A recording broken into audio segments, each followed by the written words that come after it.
first name, we are reading from this memory and letting somebody know what first name they have. If we wanted to change it, we will pass the new value over here, and you can see it stores it in this variable, which is the same over here, right? Okay, so anyway, one option is, so why do we create that public string first name? were you here in the last lecture or no? Okay. I remember we discussed that if we don't have this part, then if somebody creates one student, tries to access this, We can directly make getter and setter. Yeah, these are the getters and setters. The benefit of this is when somebody is calling this, okay, so student S1 equal to new student. So this is how we will create one student, right? Okay, if we don't have that property, then the traditional way will be something like this: set first name, let's say Bill. So this is the traditional way. Okay? If we don't have that property, just a get and set. Okay? But once we put that property, then somebody can say S1 dot first name equal to Bill. So from a readability point of view, this is a little neater. So it basically says we are modifying the first name. But as I mentioned, as soon as this capital F appears, that it will redirect it either to a get or a set internally. So in this case, which one will it redirect to? The set part. Okay. Is our properties used for any other methods besides get and set? Our properties used for, they are used to basically expose the fields. So meaning the private data to the outside world. So we don't use them for functions, we use them simply for data. So again, see from a Java point of view, remember for every, we write getters and setters. So think of a property like a wrapper for both getter and setter to make the calling code look a little bit easier. But internally it is the same as a get and a set. So my question is there any other examples where you use a different method besides get and set?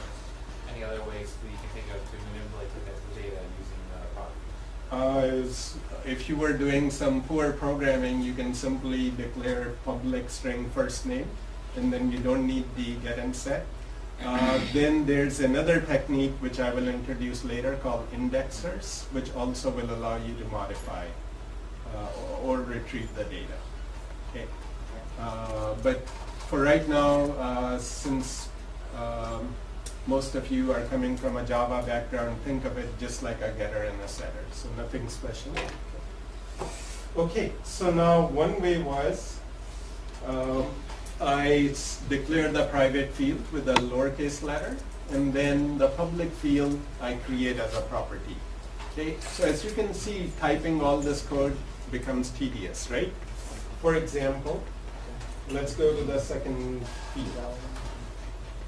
String last name. Okay, so how many lines more I need to type to expose it as a property? 1, 2, 3, 4, 5 lines, right? So what if I have 20 fields over here? For every field I'm writing these 5 extra lines. You can see you'll become tired. Okay? So let me show you a shortcut now. So if you right click on, after you declare the private field, right click on it, there's an option called refactor. Then further, if you go to the refactor, further something called encapsulate field. Okay, so if you pick this encapsulate field, okay, now in the beginning, once you run Visual Studio first time, any change that it will create for you, this checkbox will be checked. Okay, my suggestion is uncheck this checkbox because it speeds up things a little bit. We know it will do a good job, and even if it didn't do a good job, we can manually go and change it. Okay, so take a look over here. I only declared the private field called last name, and once I right-clicked on it, said refactor encapsulate field, it's automatically suggesting me a correct property name, correct? So all I have to do is just simply say OK, and it writes me the 5 lines. Okay, so now our code can go faster. Our code writing. Okay, so typically, once again, as you start creating a new class, identify all the fields. So start only write the private fields. The public property, all you have to do is right-click and encapsulate field. And again, if you made a mistake, you can always highlight, delete it, delete that public property, then right-click again, refactor, encapsulate field, simply click OK. It does add an extra line, which I personally don't like, so I will just delete that extra blank line. Okay? And on purpose, I'll create a tiny bit of a space between the first field and the corresponding property, and the second field and the corresponding property, so that we can clearly see, okay, here's the first field, here's the second field, and so on, right? Now let's pretend a student also has an ID, right? An ID will be a whole number, which is called an integer. So let me pick int ID. Is this the right way to declare a private field, following the convention? No, we said private field start lowercase. Okay. So again,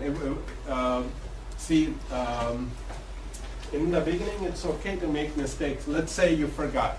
You still type capital ID for the private field. It will work. Only thing is, if you went for a job interview or something and they saw you using uppercases for private fields, they think you are a poor programmer, right? So it's like, speaking with poor grammar, okay? So you want to follow the convention. Anyway, even if I pick it capital and if I refactor, and encapsulate field. Okay, so what is the property it is suggesting now? ID1. Right, because it cannot say ID again, because that will be like an infinite loop. So now the code will start to become not clean or not as nice. So that's why that's, so again, even if you did that and you realize, oh, that doesn't look good, now the caller will have to say s1.id1, which doesn't make too much sense, right?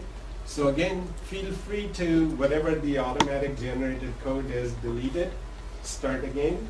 So int ID.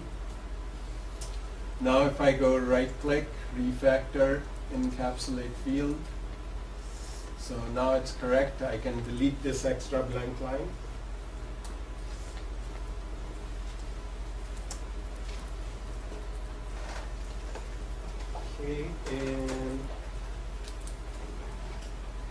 Okay, so now we have 3 fields: first name and the corresponding public property, last name and the corresponding public property, ID, which is an integer, and the corresponding public property, right?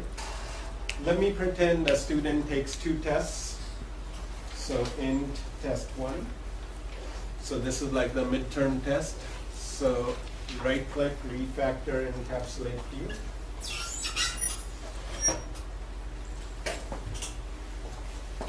Okay, and then int test2, right click, refactor, encapsulate field. Okay, so total, how many fields do we have inside of our class?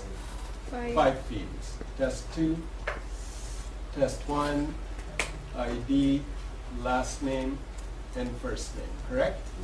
Okay, so now let's go and think of adding some functions which are closely related to this data. Okay, those functions are called methods, right? Okay, and functions or methods are declared public usually public, unless there's a special reason to hide them from the outside world. Okay. So we'll start with the public keyword. Okay. Remember last time I mentioned the philosophy in C-type languages is first is the name of the data type, followed by name of whatever variable or function. So suppose we wanted to write a function called compute grade, which will take a look at the two test scores and assign a grade of A minus, A, B, whatever, right? So since the return from this function will be A minus A or something like that, right? The data type is string. Okay. Compute grade. Okay, now especially if you're coming from a Java background, you'll have a tendency to write it with lowercase c. Okay. And once again, it will work. It will not complain. But like I said, better to follow the convention. So the convention in C# is the function names start uppercase, right? Okay, so now because this function is being written inside the student class, it has access to all the data, all the private data, okay? So suppose we wanted to give 40% of the grade to test 1 and 60% of the weight to test 2. Okay? Now you have two options of writing over here. This is perfectly okay to compute the weighted average, or I could also use test 1 with a capital T and test 2 with a capital T. Which option is better?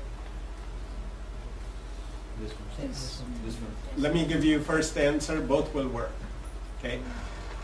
When we write capital T, what will it do? It will redirect it to what?